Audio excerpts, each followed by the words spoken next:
Selamat sore adik-adik semuanya. Sore, Kak. Apa kabarnya? Luar biasa. biasa. Yes, yes, yes. Mantap. Sudah siap belum dengar cerita hari ini? Sudah.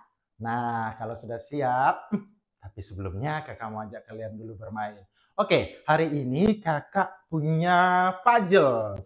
Nah, kakak minta beberapa anak, yaitu 4 orang anak, untuk maju ke depan untuk menyusun puzzle-nya nanti. Nah, puzzle ini adalah puzzle seekor hewan. Nanti teman-teman yang lain menebak hewan apa kira-kira yang telah disusun oleh teman-teman kalian. Mengerti semuanya? Mengerti, Kak. Oke, silakan kakak panggil ke depan. Grace, Rahel, Jerry, dan Ardi. Silakan. Oke, Kak. Masing-masing satu ya. Oke, kita lihat dulu mereka untuk nyusunnya ya. Ntar, Kak, mikir dulu. Oke. Oh, sini. Oke, udah nampak kepalanya. Oke. Lagi, Grace.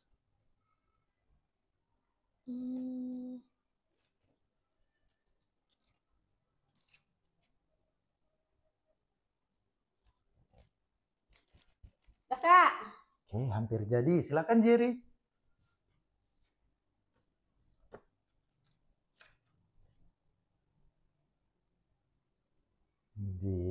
Udah ada yang bisa nebak belum teman-teman? Udah kelihatan, Kak. Hewan apa ini ya? Kayaknya Kepalanya. rusa, rusa. Kancil. Coba Rahel tempel satu lagi biar lebih jelas. Oke, sudah siap ya teman-teman yang lain untuk menebak kira-kira nih hewan apa? Yo, coba diamati dengan baik-baik. Udah selesai. Oke, terima kasih Grace, Rahel, Jerry, dan Ardi. Silakan duduk. Oke teman-teman, kira-kira hewan apa ini ya? Kuda. Kuda? Belum tepat. Nama kan kuda ya, Kak? Bukan kuda. Apa ya? Mirip kuda itu, Kak. Ada ekornya. Baik, memang dia mirip kuda. Oke, sekarang kakak jelaskan. Nah, adik-adik, sebetulnya ini namanya adalah hewan keledai. Bukan kedelai ya, keledai. Nah, keledai ini memang memiliki bentuk fisik atau bentuk tubuhnya itu mirip dengan kuda. Namun, keledai ini memiliki badan yang lebih kecil daripada kuda. Kalau kuda kan besar, tinggi gitu ya. Nah, ciri lainnya lagi, keledai ini memiliki telinga yang lebar dan panjang. Dan juga memiliki ekor yang berbulu yang panjang. Nah, keledai ini adalah hewan yang cerdas, mandiri, pemberani, dan sedikit keras kepala. Nah, hari ini kakak mau menceritakan kisah tentang seekor keledai. Bagaimana ceritanya? Yuk langsung saja kita simak bersama-sama.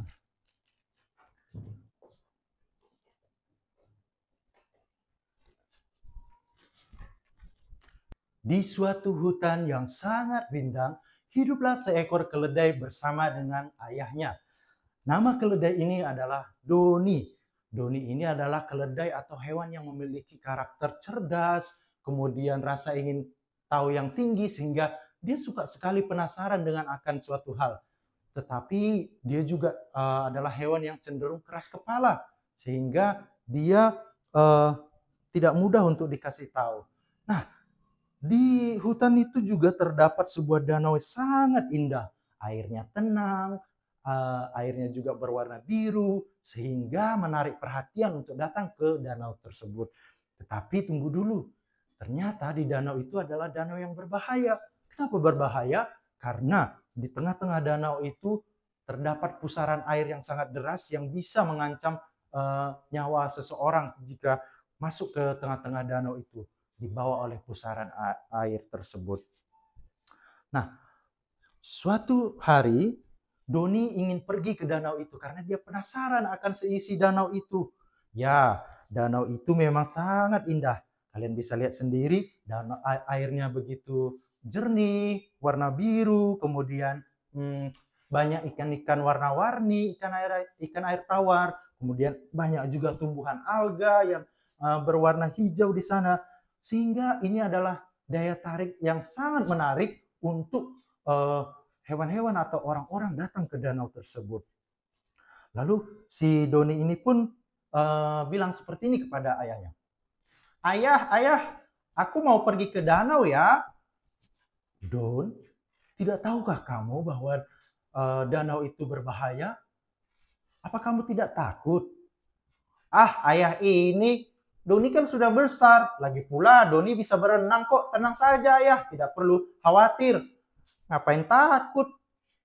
Don, ayah mengasihimu. Ayah khawatir jika terjadi sesuatu yang buruk kepadamu. Ayah tidak menginginkan hal itu terjadi. Jangan pergi ya nak. Ini pesan ayah, kata ayah Doni. Ah, baiklah ayah. Doni tidak akan pergi. Doni mengganggu adik-adik, dia tidak pergi ke danau itu, tetapi matanya selalu tertuju kepada danau itu. Dia melihat-lihat, dia masih penasaran. Apa yang akan terjadi sih emangnya kalau aku pergi ke sana? Sepertinya akan baik-baik saja. Dia melihat-lihat danau itu dari kejauhan adik-adik. Nah, sama seperti dosa adik-adik. Awalnya kita mungkin iseng atau coba-coba, akhirnya terjerumus dan kita melakukan perbuatan dosa sama seperti kita, si Doni tadi yang melihat danau itu. Tetapi adik-adik, dengan diam-diam akhirnya Doni tetap pergi ke danau itu. Dia diam-diam mengelabui ayahnya dan dia berjalan menuju danau itu, semakin tertarik dengan isinya. Dia pun awalnya memasukkan kakinya ke air danau itu. Setelah dimasukkan kakinya, wah banyak ikan. Ternyata dia tidak sadar bahwa apa pesan ayahnya tadi, bahwa danau itu adalah danau yang berbahaya. Kemudian dia pun memasukkan seluruh tubuhnya dan dia mulai berenang di danau itu. Dia berenang dengan kepalanya masih di atas, tetapi kakinya berenang di danau dari pinggir sampai ke tengah. Namun, karena dia tidak hati-hati, tiba-tiba ketika dia sedang berenang, kakinya menabrak batu yang sangat besar, sehingga mengakibatkan kakinya berdarah. Aduh, tolong, kakiku berdarah. Siapa saja tolonglah, aku mungkin tidak bisa berenang kalau kakiku berdarah seperti ini, kata Doni. Tiba-tiba ayahnya datang. Ternyata ayahnya sedari tadi mengikuti Doni karena dia begitu mengasihi Doni. Dia tidak mau terjadi sesuatu yang buruk terhadap Doni. Lalu ayahnya pun segera berenang dari pinggir sampai ke tengah menyelamatkan Doni. Doni, apa yang terjadi padamu nak? Tenanglah nak, tenang, lukanya akan ayah obati. Ayah akan membawamu pulang dan mengobati semua luka-lukamu, katanya. Kemudian si Doni dibawa ayahnya pulang ke rumah dan mengobati luka-luka Doni.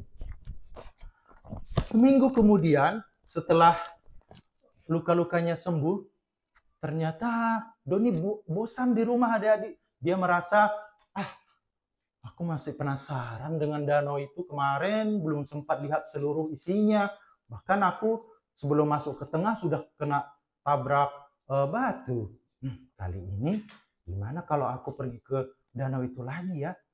Akhirnya dengan diam-diam dia pergi ke danau itu tanpa pamit kepada ayahnya adik-adik. Dia pergi ke danau dan awalnya dia duduk-duduk aja di pinggir danau.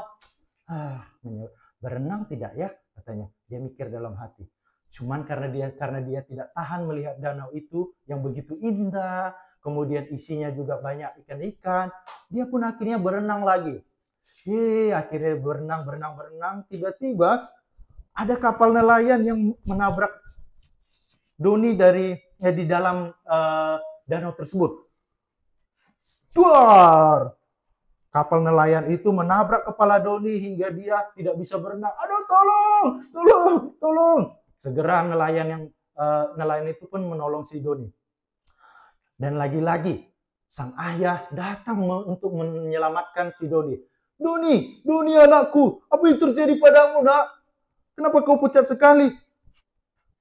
Doni.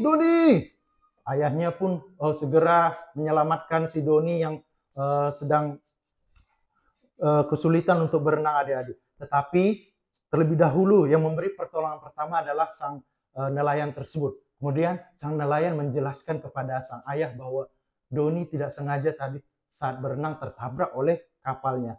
Akhirnya perahunya. Akhirnya si Doni dibawa pulang oleh ayahnya dan si Doni pun berkata seperti ini. Ayah, maafkan aku ayah. Aku tidak izin dan tidak pamit kepada ayah kalau aku pergi ke danau itu lagi untuk kedua kalinya. Don, ayah sangat khawatir kepadamu. Mengapa kamu masih melakukan hal yang sama? Tetapi ya sudahlah, maafkan aku ayah. Doni berjanji tidak akan mengulangi kesalahan ini lagi. Eh, Baiklah, jangan marah ya ayah. Don, kamu adalah anak ayah. Ayah tidak akan marah. Tetapi ayah meminta supaya kamu berjanji untuk tidak kembali ke danau itu lagi ya. Karena danau itu sangat berbahaya. Baik ayah, Doni berjanji tidak akan kembali ke danau itu lagi. Terima kasih ayah sudah memaafkan aku. Tampaknya sekarang Doni sudah jera dan kapok untuk pergi ke danau itu lagi. Sekarang dia menghabiskan waktu di eh, di rumah bersama dengan ayahnya. Dia membantu ayahnya mengumpulkan makanan di padang rumput yang hijau. Dia merasa tenang di sana. Tetapi adik-adik, hal yang tidak terduga terjadi lagi. Ada segerombolan keledai-keledai liar yang datang dari hutan sebelah yang menghampiri Doni dan mengajak Doni untuk kembali ke danau itu lagi. Mereka ini adalah keledai-keledai yang liar, yang nakal. Awalnya Doni tidak mau karena sudah 2 kali loh Doni dalam bahaya di danau itu. Dan dia juga udah berjanji kepada ayahnya untuk tidak kembali ke danau itu. Tetapi karena bujuk rayu dari teman-temannya, dari keledai-keledai liar ini, akhirnya Doni merasa tertantang untuk kembali lagi ke danau itu. Nah, bagaimana dengan kita adik-adik? Kalau misalnya kita udah tahu itu perbuatan dosa, kita udah pernah ada di dalam bahaya itu, apakah adik-adik masih mau kembali ke eh, tempat yang membahayakan kita? Tetapi sayangnya Doni tetap pergi mengikuti teman-temannya. Dia mengambil keputusan yang salah adik-adik. Karena dia merasa tertantang, dia kembali lagi bersama dengan keledai-keledai liar itu pergi menuju danau. Dan sesampainya di danau, mereka pun langsung berenang. Dari pinggir hingga ke tengah, mereka bersama-sama berenang di danau yang bahaya itu. Adik-adik tahu tidak? Masih ingat tidak kalau tadi di awal kakak bilang di tengah-tengah danau ada pusaran air yang sangat besar yang dapat membahayakan nyawa siapa saja yang mendekatinya. Ya, walaupun begitu adik-adik, karena mereka saking asiknya berenang, mereka lupa kalau mereka sudah mendekati pusaran air itu, yaitu yang besar ini adik-adik.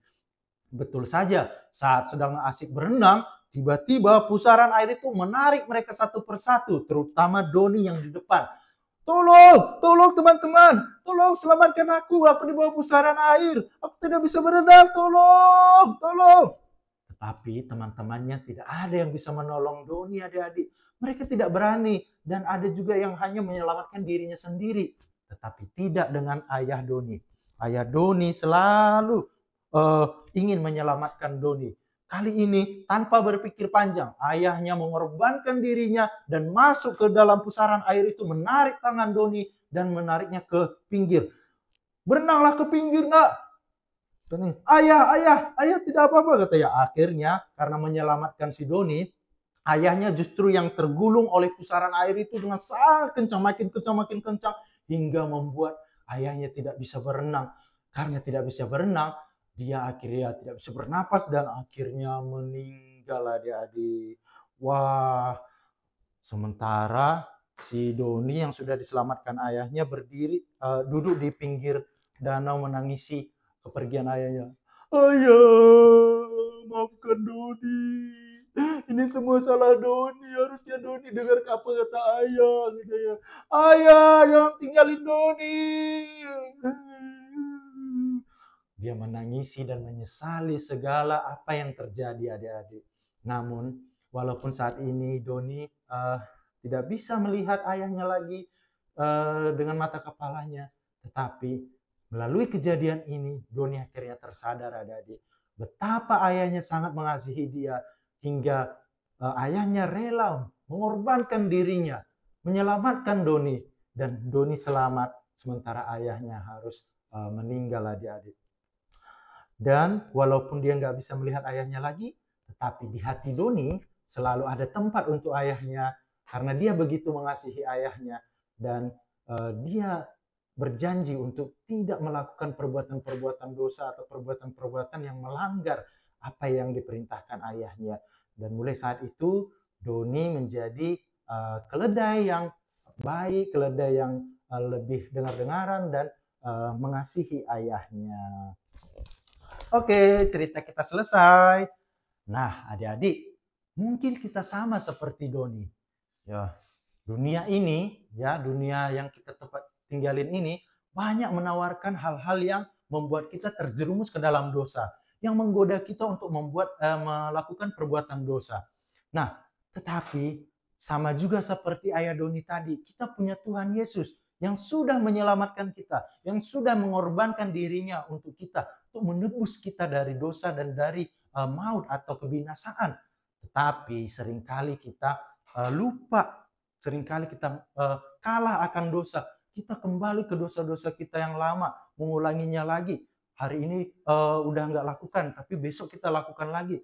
Nah, adik-adik, dari cerita ini juga kita belajar bahwa ketika kita sudah diselamatkan, kita sudah menyadari bahwa Tuhan kita menyelamatkan kita, baiknya kita untuk menjadi anak yang baik. Mungkin selama ini kita sudah rajin ke rumah ceria, rajin berdoa, rajin ibadah, tetapi sikap kita masih menunjukkan kita berbuat dosa. Kita masih ngomong kotor, kita masih mungkin melawan orang tua, masih mengganggu teman, dan sebagainya.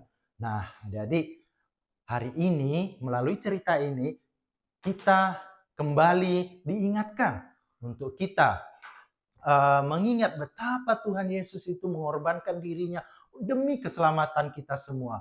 Oleh karena itu, kalau kita menyadari hal ini, kita harus bertobat dan tidak mau kembali ke dosa-dosa kita yang dapat membinasakan kita kembali. Karena kita punya Tuhan yang begitu mengasihi kita. Cerita kita selesai, sampai jumpa. Bye-bye.